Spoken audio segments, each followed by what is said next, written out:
കുറച്ചു ദിവസം കൂടി അതിന് മുമ്പിൽ കൊടിയും പിടിച്ചുകൊണ്ട് കിടക്കും. പണ്ട് MM അക്ബറിന്റെ മുമ്പിൽ കൊടിയും പിടിച്ചു കിടന്നുകൊണ്ട് ഇപ്പൊ ക്ലബ് ഹൗസിലുള്ള സുന്നിക്കുട്ടന്മാര് ഈ നബീലി എന്ന് പറയുന്ന സലഫി പറയുന്ന കേട്ട് കൊടിയും പിടിച്ചുകൊണ്ട് മൂസ മുതൽ ഈസ വരെ തൗറാത്ത് കിട്ടിയിട്ടുണ്ടെന്ന് ഇങ്ങനെ പറഞ്ഞുകൊണ്ടിരിക്കും. ഇനി വരുന്ന ചോദ്യങ്ങൾക്ക് മുമ്പിൽ പതറാൻ തുടങ്ങുമ്പോഴേക്കും നൈസായിട്ട് മാളത്തേക്ക് കയറും. MM അക്ബർ പെട്ട് കഴിഞ്ഞപ്പോ സുന്നികള് ആ കൊടിയിട്ട് ഓടിയതുപോലെ ഇനിയും വന്നിട്ട് ഇനി മാളത്തിൽ കയറാൻ പോകുന്നേ ഉള്ളൂ. ശരിക്കും അതായിരിക്കണം എന്നോടും കൂടിയാ പറയണേ. അതുകൊണ്ടാണ് ഫിഗ് ഈ വിഷയത്തിൽ നിന്ന് മാറി നിൽക്കുന്നത്. അതുകൊണ്ടാണ് ഫിഗ് പറയുന്നത്, ഇത് പറഞ്ഞവനോട് പോയി ചോദിക്കാനാണ് ഫിഗ് പറയുന്നത്. എനിക്ക് ആ രക്തത്തിൽ പങ്കില്ല എന്നുള്ളതാണ് ഫിഗ് പറയുന്നത് കേട്ടോ. ഫിഗ് അത് നല്ല സ്റ്റാൻഡാണ്. അവിടെയും കൂടി ഒരു ക്ലാരിഫിക്കേഷൻ വേണം. നമ്മളെ ഇപ്പോ 1000 പേരുടെ തലയറുത്തിട്ടുണ്ട് എന്റെ പ്രവാചകനെങ്കിൽ ആ തലയെരിയൽ കാരുണ്യമാണ് എന്ന് മുജാഹിദ് ബാലുശ്ശേരി പറഞ്ഞല്ലോ എന്ന് മറ്റേതെങ്കിലും ഒരു പുരോഹിതന്റെ സദസ്സിൽ ആരെങ്കിലും ചോദിച്ചാൽ അത് ചെന്ന് അയാളോട് ചോദിക്കുമെന്ന് പറയും. അയാൾ പറഞ്ഞത് ഖുർആന്റെ അധ്യാപനത്തിന്റെ അടിസ്ഥാനത്തിലാ. ഇനി EP അബൂബക്കർ കാസിമി പറഞ്ഞു 10 മാസം കഴിഞ്ഞ് പ്രസവിക്കാൻ വേണ്ടി പ്രസവപ്പലകയിൽ നിൽക്കുന്ന ഒരു പെണ്ണ് ആ സമയത്ത് പോലും ഭർത്താവ് അയാളും ഈ സ്ത്രീയുമായിട്ടൊന്ന് ലൈംഗിക ബന്ധത്തിൽ ഏർപ്പെടണമെങ്കിൽ ആഗ്രഹിച്ചാൽ അവൾ കിടന്നു കൊടുക്കണമെന്ന് EP അബൂബക്കർ കാസിമി അത് അയാളോട് ചോദിക്കാൻ പറയും. പ്രവാചകൻ മദ്യപിച്ചിട്ടുണ്ട് എന്ന് പിന്നെ മുസ്ലിം റിപ്പോർട്ട് ചെയ്യുന്ന ഹദീസ് അനുസരിച്ചിട്ട് MM അക്ബർ സമ്മതിച്ചല്ലോ എന്ന് ഹുസൈൻ സലഫിയോട് ചോദിച്ചാൽ അത് എന്ന് അയാളോട് ചോദിക്കാൻ പറയും. അതായത് ഇവരാരും ഒരിക്കലും പുറം ലോകം കാണില്ല, അറിയില്ല, ചർച്ച ചെയ്യില്ല എന്ന് വിചാരിച്ചിരുന്ന വസ്തുതകളാണ് ഇന്ന് പബ്ലിക്കിലിട്ട് തപ്പിച്ച് കീറിക്കൊണ്ടിരിക്കുന്നത്. അതുകൊണ്ട് അവര് തൽക്കാലം എന്ത് ചെയ്യും? അയാൾ പറഞ്ഞെങ്കിൽ അയാളോട് ചോദിക്കുക, അല്ല എന്നാ പിന്നെ ഈ ഹദീസ് അത് ഞാൻ പറഞ്ഞതല്ലല്ലോ, അല്ല ബുക്കാരി പറഞ്ഞ ഈ ഹദീസ് അത് എന്നോട് ചോദിക്കണ്ട. ഇപ്പൊ എന്നെ പഠിപ്പിച്ചവരായിട്ടുള്ള ഒരുപാട് അധ്യാപകരുമായിട്ട് എനിക്ക് ഇപ്പോഴും കോണ്ടാക്ട് ഉണ്ട്. എൻ്റെ ചില വീഡിയോസ് ഒക്കെ കാണുമ്പോഴേക്ക് അവരെന്നെ വിളിക്കാറുണ്ട്. പിന്നെ ജാമിദ നീ പറഞ്ഞതിൽ ഒരുപാട് വാസ്തവമുണ്ട്, പക്ഷേ മുസ്ലിങ്ങളെ ഇങ്ങനെ പബ്ലിക്കിൽ പിച്ച് കീറാൻ വേണ്ടിയിട്ട് ഇട്ട് കൊടുക്കരുത്. ഇതാണ് ഇവരുടെ ആശയം.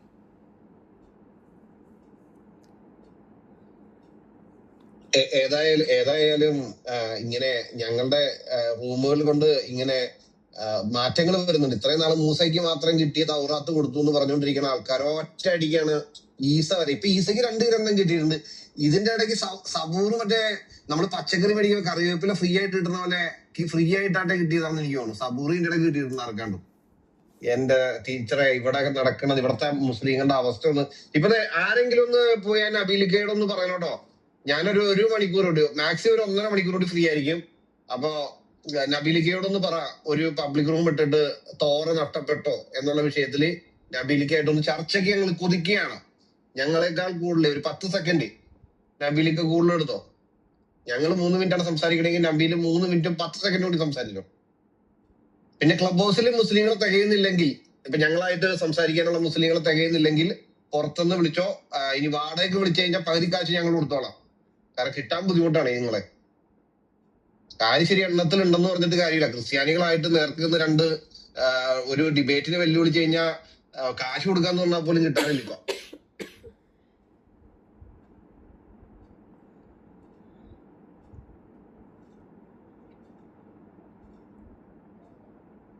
ഇക്കാക്കയുടെ പോയിന്റ് ഞങ്ങൾക്ക് മനസ്സിലായി.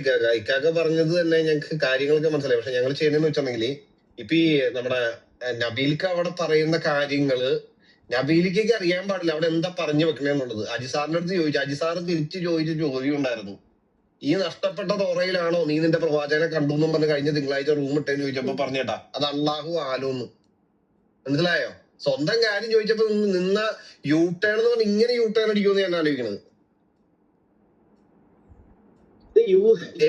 ഇതിന് യൂട്ടേൺ എന്നാണോ പറയുന്നത്? എനിക്ക് മനസ്സിലാവുന്നില്ല. ഇതിന് ഇന്ന് വന്നിച്ച് പറയുന്നു നിങ്ങളുടെ കയ്യിലുള്ള തോറ, അല്ല നിങ്ങളുടെ കയ്യിൽ ഇരിക്കുന്ന പുസ്തകം ബൈബിൾ തോറയല്ല.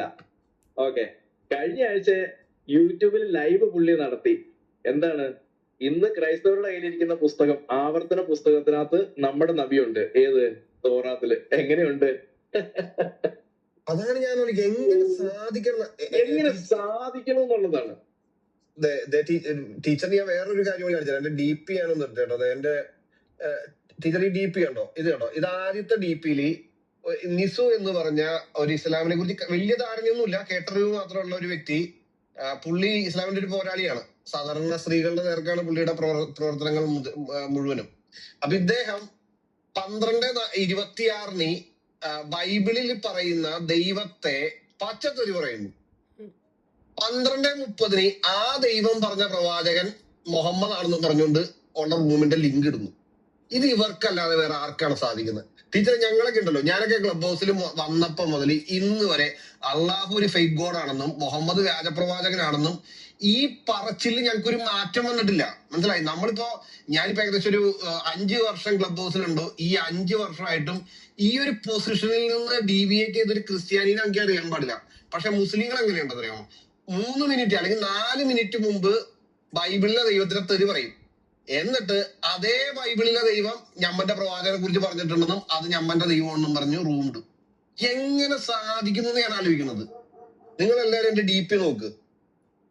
ഇവർ ഈ പറഞ്ഞ വ്യക്തിയിട്ടേക്കുന്ന കാര്യമാണ്. ഇനി തിങ്കളാഴ്ച തോറയിൽ മുഹമ്മദ് ഉണ്ടെന്നും പറഞ്ഞുകൊണ്ട് നിയമാവർത്തന പുസ്തകം 18-ാം അധ്യായത്തിന്റെ 18-ാം വാക്യം കോട്ട് ചെയ്ത് അത് യേശുക്രിസ്തുവിനെ കുറിച്ചല്ല മുഹമ്മദിനെ കുറിച്ചാണെന്നും പറഞ്ഞുകൊണ്ട് ഈ MM അക്ബറിന്റെ അടിമകൾ റൂം ഇട്ടു. ഓക്കെ, ശരി. അത് കഴിഞ്ഞിട്ട് ഇന്ന് വന്നിട്ട് പറയുന്നത് തോറ യഹൂദന്മാരുടെ ഇല്ലാതെ നഷ്ടപ്പെട്ടു പോയി എന്ന്. എങ്ങനെയുണ്ട്? ഇവർക്കല്ലാതെ ഇത് ആർക്കാണ് സാധിക്കുന്നത്? എന്ന് നഷ്ടപ്പെട്ട തോറയിൽ വിശ്വസിക്കാനാണോ അള്ളാഹു പറഞ്ഞേ? എന്തൊരു ഗതികെട്ടവന്മാരാണ്. ഇത്രയും ഗതികെട്ടൊരു മതമുണ്ടല്ലോ. ഞാൻ പല രീതിയിലുള്ള വിശ്വാസം കണ്ടിട്ടുണ്ട്. പക്ഷെ ഞാൻ പറയുന്നത് ഈ ഡിംഗമതക്കാർക്ക് പോലും ഈ ഇസ്ലാമിനേക്കാൾ കൂടുതൽ നിലപാടുണ്ട്. അവരുടെ മതത്തില് ഉറച്ച നിലപാടുകൾ. എനിക്ക് തോന്നുന്നു ഈ മുസ്ലിങ്ങളെയും ഡിംഗമതക്കാരെയും കൂടി വെച്ച് നോക്കിക്കഴിഞ്ഞാൽ ഡിംഗമതക്കാർക്കാണെന്ന് ഞാൻ പറയുള്ളൂ. അവര് ഈ മാറ്റി പറയുന്നില്ല. ഇവിടെ ഇങ്ങനെ സംശയമാണ്. മറ്റേ അള്ളാഹുവിന് 2 കൈയുണ്ടോ, 2 കൈയില്ല, കൈ ഉണ്ടെന്നൊരു വിഭാഗം, കൈ ഇല്ലാന്നൊരു വിഭാഗം.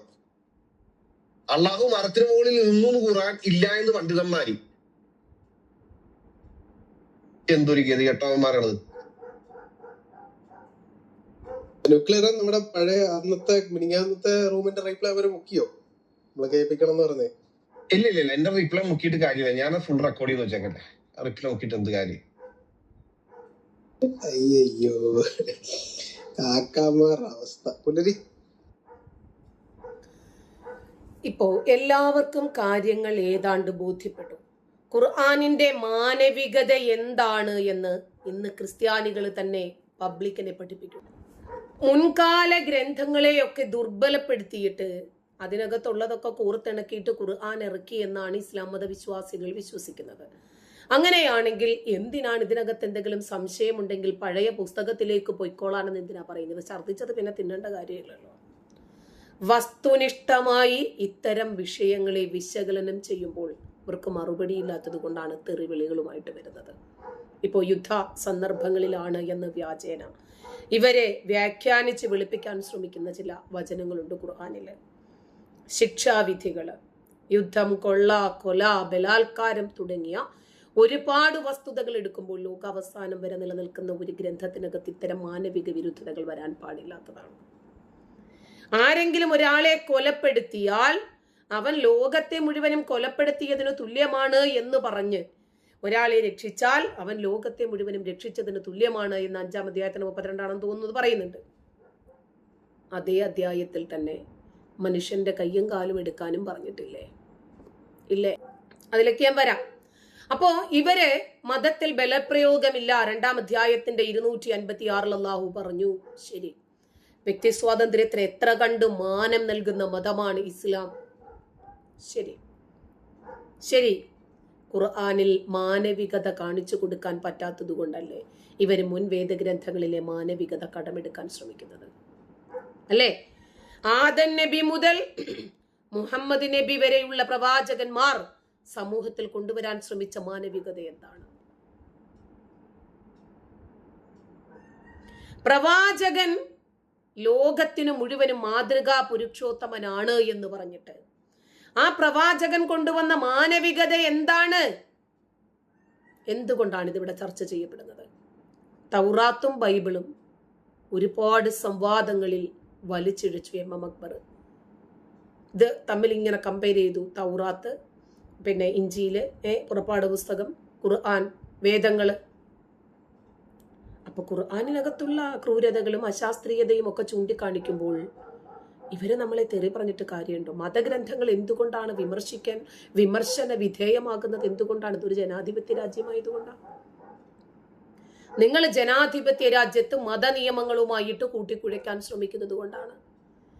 ഖുർആൻ മുൻ വേദങ്ങളുടെ തുടർച്ചയാണ് എന്ന് നിങ്ങൾ അവകാശപ്പെടാൻ വേണ്ടിയാണെങ്കിൽ ഈ കാലഘട്ടത്തിൽ ആ പരിപ്പൊന്നും ഈ കലത്തിൽ വേവത്തില്ലെന്നേ.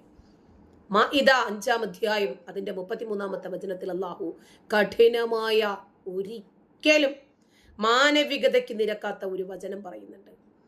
അള്ളാഹുവിനോടും അവന്റെ ദൂതനോടും യുദ്ധം ചെയ്യുക. പഠിച്ചവനോട് എന്താ വാളും പരിചയം ഒക്കെ ഇട്ടിറങ്ങി യുദ്ധം ചെയ്യാൻ പറ്റുക?